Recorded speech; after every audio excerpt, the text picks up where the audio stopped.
जय हिंद दोस्तों। पुरुष आयोग के डिमांड के लिए इस चैनल को सब्सक्राइब ज़रूर कर दीजिए, क्योंकि इससे इनडायरेक्ट वे में आप उन लड़कों की, उन पुरुषों की मदद करेंगे जो कि अपनी पत्नी द्वारा प्रताड़ित हैं और विवाह के बाद उनको लगता है कि वो ढोल बाजा बजा के, बैंड बजा के और लोगों को भोजन परोस के एक मुसीबत भरी चीज़ को अपने घर ले आए। देखिए, सुप्रीम कोर्ट जिस तरीके से मना कर चुका है कि पुरुष आयोग की सुनवाई के लिए दिए गए ग्राउंड ठीक नहीं है। वो ये मानता है कि सुसाइड लड़कियां भी करती हैं, लड़के भी करते हैं। तो विवाह के कारण कितनी लड़कियों ने सुसाइड किया और कितने लड़कों ने सुसाइड किया, इनके आंकड़े, ये चीज़ बहुत मुश्किल होती है, क्योंकि सुसाइड नोट में कोई भी कुछ भी आरोप लगा सकता है। सुसाइड में सुसाइड करने वाले के अलावा उकसाने वाला भी, सलाह देने वाला भी गुनाहगार माना जाता है। इसलिए ये आंकड़े जो हैं बहुत मुश्किल से इकट्ठे किए जा सकते हैं।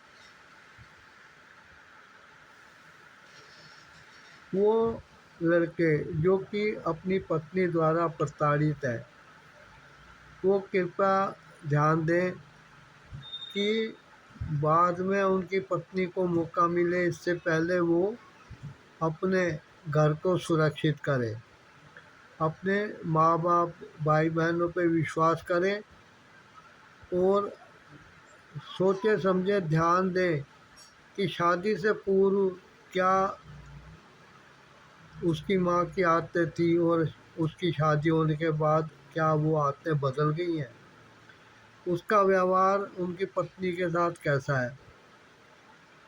जिसकी नेचर मिलनसार होती है वो हर किसी के साथ मिलनसार रहते हैं।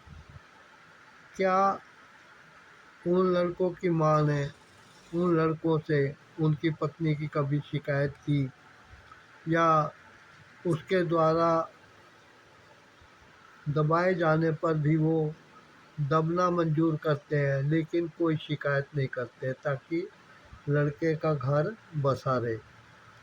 याद रखिए, पीढ़ियां दर पीढ़ियां चली आ रही हैं। जैसे ही कि एक आम या कोई भी वृक्ष है, वो अपने बीजों के सहारे आगे चलता रहता है।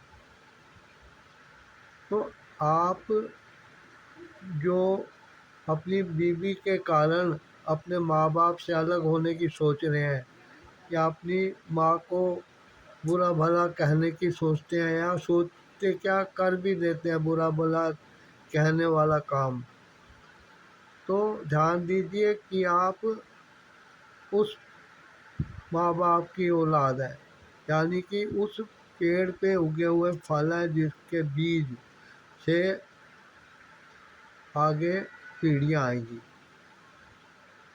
आप अपने पेड़ से अलग होंगे तो बच नहीं पाएंगे। इसलिए सुरक्षित रहिए। बेलें भी पेड़ों से लिपट कर अपने आप को बनाए रखती हैं। आपकी पत्नी आपसे झूठी झूठी शिकायतें करे तो आप उसकी तसल्ली से जांच परख करिए, एक जासूसी तरीका अपनाइए, जिससे कि किसी को ये शक ना हो कि आप कोई जांच कर रहे हैं। अगर कोई तथ्य मिले अपनी पत्नी के कहने में, तब आप अपने माँ बाप बहन भाइयों से शिकायत करिए, वरना ऐसा नहीं करिए। आपकी पत्नी कहेगी कि हमें अलग रहना चाहिए, इनके साथ गुजारा नहीं है, तो आप शारीरिक सुख जो होता है, सुख, शारीरिक सुख जो आपको अपनी पत्नी द्वारा मिलता है, उसके चक्कर में अपने माँ बाप को मत भूलिए। वो भी एक पवित्र रिश्ता होता है।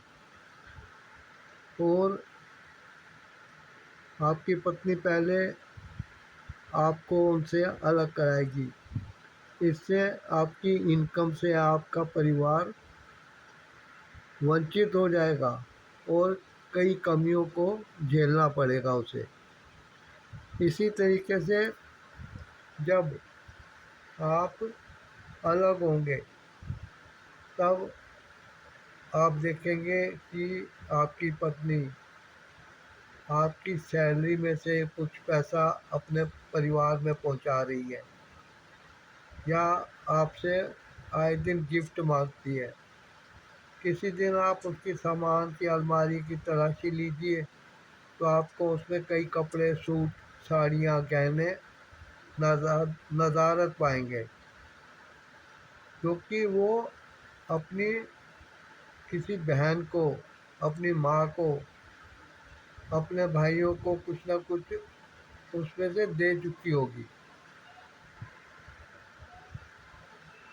ऐसे ऐसे केस हमारे पास आए जिसमें कि बहू ने अपने पति की इनकम से पैसा निकाल निकाल के अपने भाइयों को एक अच्छी कपड़े की दुकान खोल दी, जबकि उस दुकान में पहले माल नहीं होता था। अब उसमें एसी भी लग गया था, शीशे के दरवाजे वगैरह लग गए थे।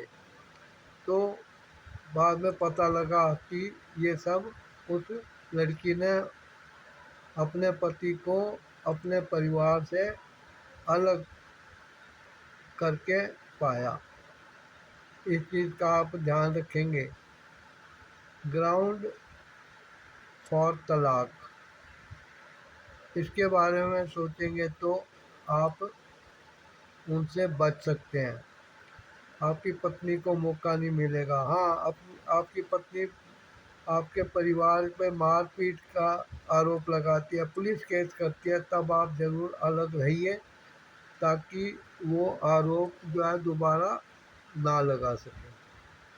आपसे ये ही कहना चाहता हूँ कि समझदार बनिए और अपने को सुरक्षित रखिए। ऐसा ना हो कि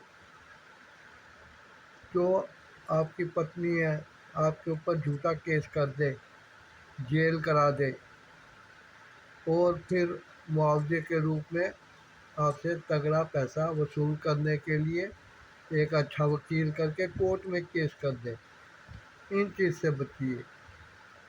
आशा करता हूँ इस चैनल को यदि आप न्यू विजिटर हैं तो ज़रूर सब्सक्राइब कर लेंगे ताकि मेरे आने वाले वीडियो के नोटिफिकेशन आपको प्राप्त होते रहें। ऑल का बटन भी क्लिक करिएगा। थैंक्स। अगले वीडियो में बात करेंगे। थैंक्स।